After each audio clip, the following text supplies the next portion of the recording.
So last week we talked about idols and the letter that Paul wrote to the Corinthians and how it is that there actually are still idols in our world today. Maybe there aren't engraven images that we bother to take time with and sacrifice goats or anything like that.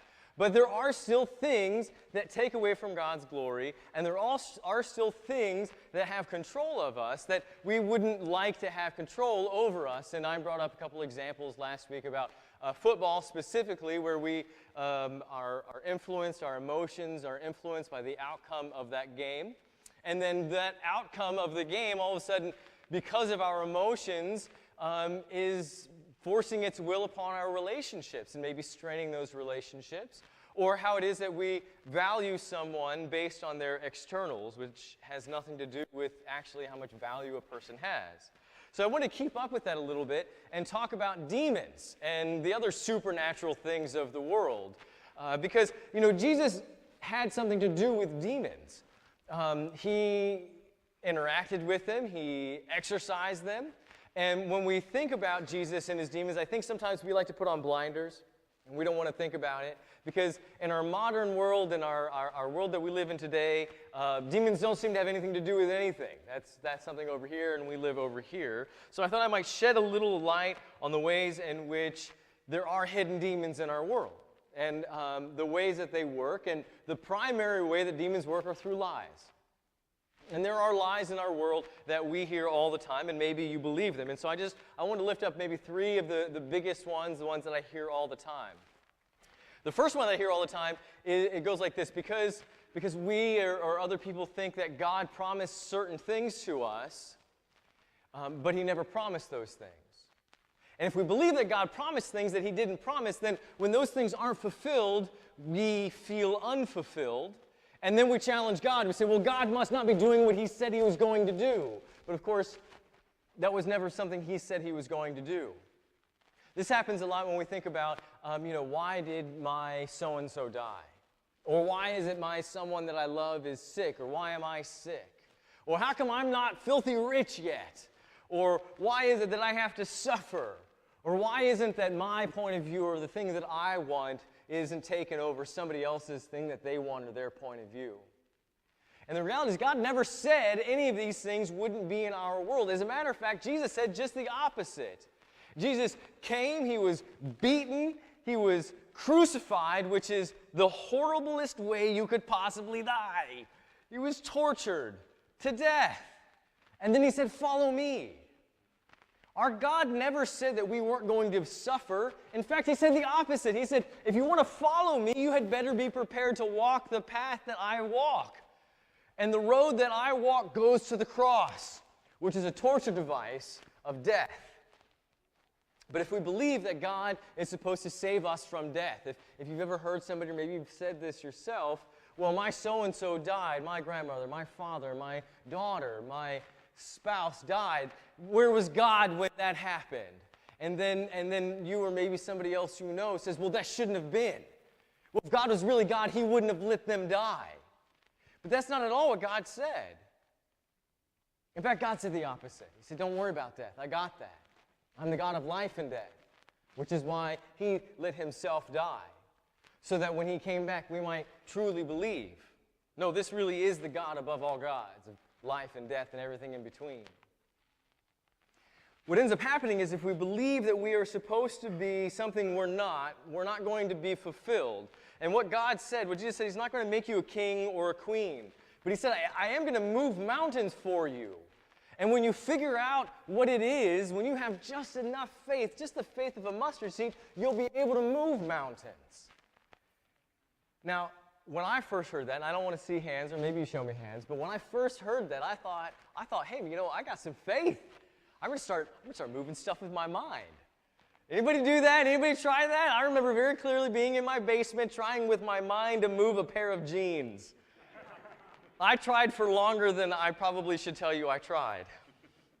But I believe that if I had this faith, that I would be able to move things. And Jesus didn't say that. He didn't say, if you have faith, I'm going to give you telekinesis. He says, if you have the faith of a mustard seed, you will move mountains, which means that if our faith is in line with what God's intents are, then even mountains will get out of the way. God will move those mountains. They won't be a problem for us anymore. Which is to say that it's not us moving the mountains. It's God moving the mountains for us. Another lie that I hear a lot, is that science and faith have nothing to do together. That if you ascribe to a belief in Jesus, then you cannot ascribe to anything having to do with science. Which if you actually believed, then I defy you. Go ahead and do that. Don't take any more antibiotics. Don't turn on any lights. And go ahead and leave your car here. Because all of that's science. And we like science. Science is good. It lets us get from point A to point B. It gives us microwave pizzas. So, but what happens is we hear that, hey, if you have faith in God, then you can't have faith in science. And I don't know how to put that any other way than that's hokum and nonsense. How could God give us minds and then tell us not to use them? That's ridiculous. And because we're able to describe the world that God made, doesn't mean that that removes God. It just explains God further. It's like saying if a painter painted a tree, that all of a sudden that tree didn't exist or something like this. The painter paints a tree with pigments on a canvas in the same way that an arborist would paint a tree with math or whatever it is arborists use. I'm not an arborist. So here's my example. This is my example. Imagine your mother is making some dough. So you see her and she's rolling out this dough on the counter. And you can see the dough. You know where this is coming, right? Because then she quickly moves to the apples. And she skins all the apples and cuts them up. And then she puts the dough into the pan and puts the apples in the pan and then puts all the special sauce in there. Now, I don't know what that special sauce is. But I know that it's the best sauce that ever came around. It beats McDonald's special sauce all day. You ever get the teriyaki dipping stuff over at Chick-fil-A? That stuff is amazing. This stuff is better. And your mom, she takes all this time and effort to do this lattice work onto this pie. This is just some pie. This is a special pie made with all kinds of love and intricacies that I can't even do. I don't know how to do that lattice work. It might as well be magic, but my mom does, and she's going to do it, and it's going to be amazing. And then you watch her put it into the oven, and she pushes the buttons, and it bakes, and then out of the oven comes the pie, and now it's amazing. You've seen this pie go from nothing to something, which means your mother doesn't exist. Because you can explain all the parts. You can explain all the ways in which that pie was made, which means your mother doesn't exist, right? That doesn't make any sense. So how does the argument that science describes what God makes mean that all of a sudden God doesn't exist? That's nonsense. It doesn't make a lick of sense. What it does do is it puts you at odds with your Creator. He gave you a brain. He turned it on. He told you to use it. You should use it. Why in the world would He ask you to believe in Him and turn off the thing He gave you? That doesn't make any sense. Science does not refute God, it proves Him. Think about who a scientist is. A scientist is somebody who spent their entire life learning the most esoteric aspect of some particular function of science, whether that's quantum physics or biology or whatever it is. They spent their entire life learning about that one little thing. And there were men and women before that scientist who spent their entire life learning about that one little thing so that that person might know just a little bit of what God made. Because God is so vast, it takes humans generations to know one little sliver of who He is. And it takes all of us to put all of our brain power together to describe just a fraction of the world that He's made.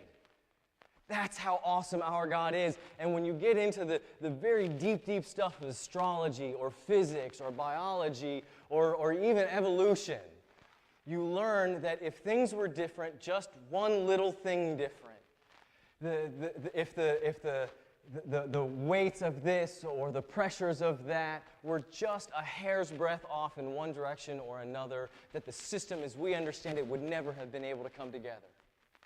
That's a beautiful thing. That doesn't deny God. It describes Him. You don't have to choose between God and your intelligence. Another lie that I hear a lot of is that we're independent beings. You're not an independent being. Nobody's an independent being. Let's start at the very beginning. It took 2 people to make you. All right? And somebody birthed you, and somebody raised you, and somebody took energy and time and money to give you those things you need. Oh, but I'm on welfare. Well, good. Then that means you have hundreds and thousands of millions of people who cared for you to give you the money, the things that you need to survive. Nobody is independent, but we have this thought in our head that we can be independent, or maybe even that we should be independent. That independence is the thing that we should look for. It happens a lot in denominations. We have all these denominations. Y'all, don't you understand that a denomination is proof of sin, not of piety? Every time there's a new denomination, every time there's some church that says that we don't get along with somebody else and they split and they go somewhere else, all they're doing is saying there's more and more sin in the world, and none of the denominations have it all right. Now, I am too close to the Lutheran tree to figure out where we have it wrong, but we have something wrong. So does everybody else. Nobody's got it 100% right. Thanks be to God, He can forgive us for those things that we have wrong. What we should do is recognize how much we have together and in common. But what ends up happening in our society is we start falling away. Maybe you've said this, maybe you've heard somebody say this, I don't need to worship Jesus to be a Christian. How does that make any sense? The very basis of the definition of Christian is one who worships Christ. It's as if I were to put a Patriots shirt on right now and tell you that I played for the New England Patriots. Oh, that's fine by me. Yeah, you can boo them all you like.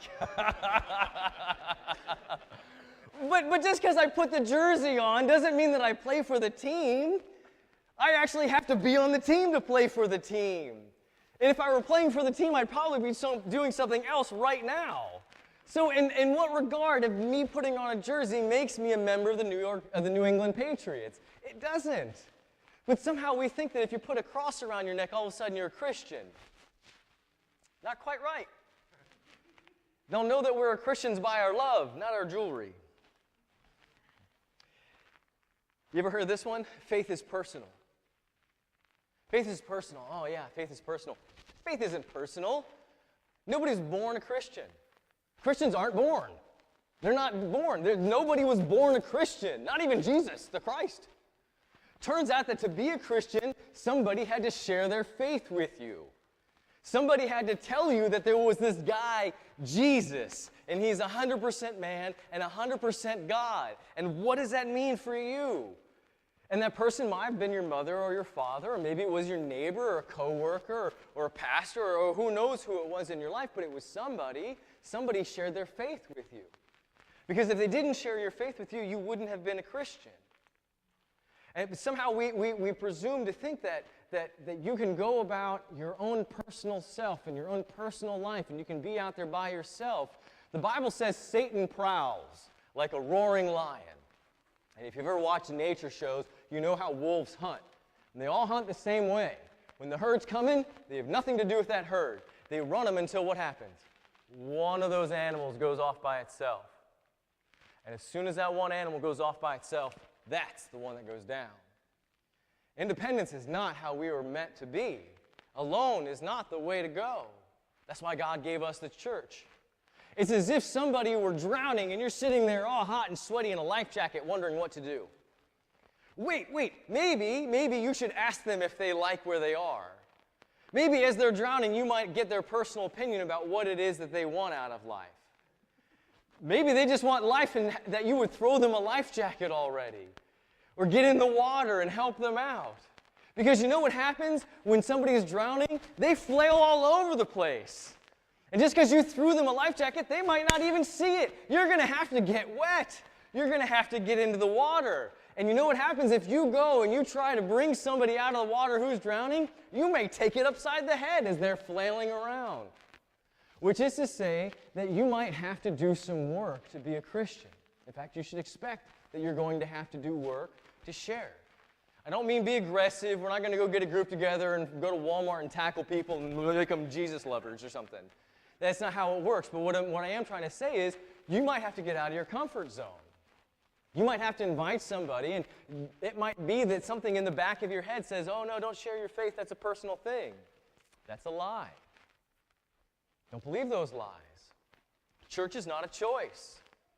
It's not as if there's anything under the stars that will give you forgiveness and salvation. Jesus is the only one in this family. This is how he intended for us to live. This is where we commune at this table with our Lord. This is where we make Christians in the water of baptism. And we come together so that we might serve each other, so that we might submit to each other. And we come together so that we might get into Bible studies and hear his word so that we know how to act outside of these walls. Which is what Jesus is trying to tell us, that this is where it comes from. And this is what happened in our Bible reading today. When Jesus came to Simon's house and his mother-in-law was all sick and he healed her, she got up, boom, right away got up and started serving. That's an amazing thing if you think about it. Why should she start serving, right? What she didn't do was say, thank God, Jesus, you're here. I've been waiting. You took forever. No, she just got up and started serving.